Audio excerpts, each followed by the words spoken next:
Hi, my name's Phil. I like talking about politics. So cast your mind back to when Putin visited Alaska and was treated to the red carpet by the orange one. Putin came over, was treated like an equal, conceded nothing, and made Trump look like the turkey which won second prize. A stunning victory for Putin. Only, was it? This is not the view being expressed by expert observers who think Putin has made a spectacular mistake. Because Trump also felt like a turkey which won second prize, he now appears to think Ukraine is easier to deal with than Russia and has massively changed his approach to the war, even going as far as maybe supplying Ukraine with Tomahawk missiles. So did Putin's visit, which looked like a solid win for him, actually backfire spectacularly? But first, for daily news and politics, please click the subscribe button to stay notified. So Putin's strategy, where the United States is concerned, has been to persuade the president not to provide Ukraine with material assistance because the quickest way to end the war was to help one side win. And there was nothing the US could do to hamper Russia's own military machine, not without direct conflict, which nobody in NATO wants, least of all Trump. And this worked to begin with. Only Putin was making some miscalculations.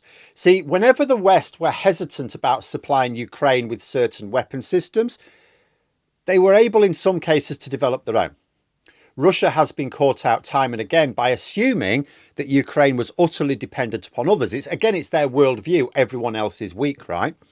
Now, Ukraine certainly cannot go it completely alone, but needing support is not the same thing as being utterly dependent upon others for everything. A country at war defending its own territory is often highly motivated to come up with innovative ways of protecting themselves and even taking the fight to the invaders. And this is just what Ukraine have done with their drone advancements and Flamingo missiles. But the situation has become materially worse for Putin since the Alaska summit. Before that summit, Trump was insistent that Ukraine would have to concede territory in order to bring the war to a close. Indeed, Trump was even open to the idea of Ukraine having to give up territory which Russia didn't even occupy. Since the summit, Trump has publicly said he believes Ukraine can win back all its territory again. Now, it doesn't matter whether Trump really believes that or not. Saying it is the equivalent of saying he no longer expects Ukraine to concede anything. That is a massive turnaround in policy. And now Trump is close to authorising the supply of Tomahawk missiles to Ukraine, although he wants to be clear about what they'll be used for first. And Russia is panicking at the prospect. They've said they'll just shoot the missiles down and bomb the launch sites if the US supplies them. Oh, we've come across these in Syria. We know what we're doing, they've said. But if Russia were that confident that they could deal with the weapons, why would they feel the need to make special mention? After all, aren't they trying to shoot down all missiles coming from Ukraine and bombing their launch sites? This is Russia trying to browbeat Trump into thinking, look, we know how to deal with them. If you give them these Tomahawks, they're going to launch them. We're just going to shoot them down. You're going to make US technology look stupid because we know how to deal with it, right? So they're basically trying to say to Trump, you're going to look foolish if you give him these missiles. And they're putting a lot of effort into it, which suggests that Russia is worried about the prospect.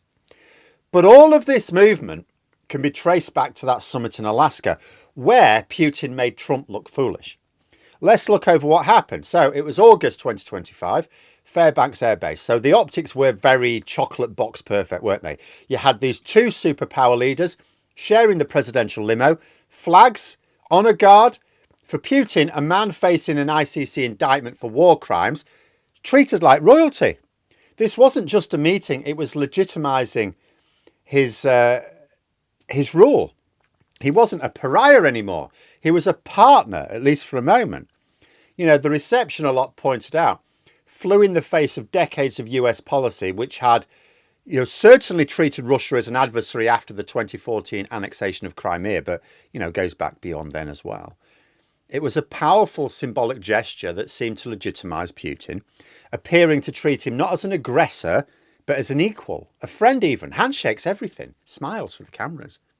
It was a chance for Trump to prove his deal-making genius on the world stage.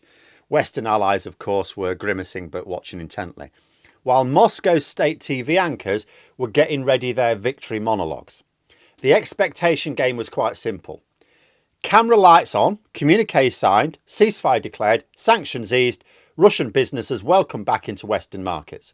Putin even brought a delegation of business executives, hoping to leverage the summit for economic reintegration, which is what he really wanted. That script, that carefully crafted narrative existed right up until the second it didn't. Because inside the hangar, which had been hastily converted into a conference room, the two delegations faced off against each other. Trump's team, very confident, very smiley, slid a page across the table, a joint statement calling for an immediate 30-day ceasefire, a UN-supervised humanitarian corridors.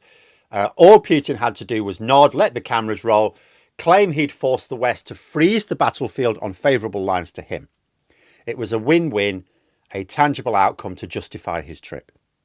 But then, according to officials in the room, something unexpected happened.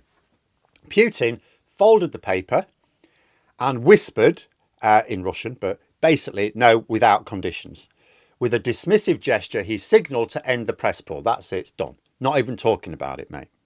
There was no announcement, no triumphant handshake photo with a signed sheet, nothing. Trump didn't get to say, I have in my hands a piece of paper. He was visibly surprised. We all saw this. We saw the body language. Stunned.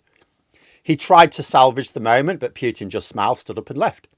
In that instant, the summit's real unwritten product was born. It was silence. A deafening, echoing silence that spoke volumes. It defied all expectations, clearly signalling that Putin wasn't there to make any concessions, but to gain legitimacy without giving an inch. So, Air Force One lifts off from Fairbanks, but by the time it's touched down at Andrews Air Force Base, the National Security Council had already convened. Staffers were working furiously, briefing congressional leaders. The message was, we offered him the stage, he refused. The messaging pivots overnight, and it's quite aggressive. Republicans who'd pre-written congratulatory tweets, ready to laud a peace deal. Oh, Trump, mate, great peacemaker. They really need to give you that Nobel Prize. Quickly scrapped them. Democrats saw an opening. They drafted talking points labelling the trip Putin's PR own goal. A colossal misstep. More importantly, policy levers were moving. First, there's been a previously frozen $8 billion Exim credit line for Russian energy projects. That was quietly deleted from the budget draft. Gone. Second, the Pentagon accelerated the transfer of MGM-140 Army tactical missiles to Ukraine, something Trump had been holding up as a goodwill gesture for that meeting. Third, the Treasury Department began drafting new targeted sanctions aimed squarely at Gazprom, Neft and Rosatom, two absolute pillars of Russia's economic power. None of this made primetime news, of course, but every single move was screaming the same sentence. The red carpet just got pulled.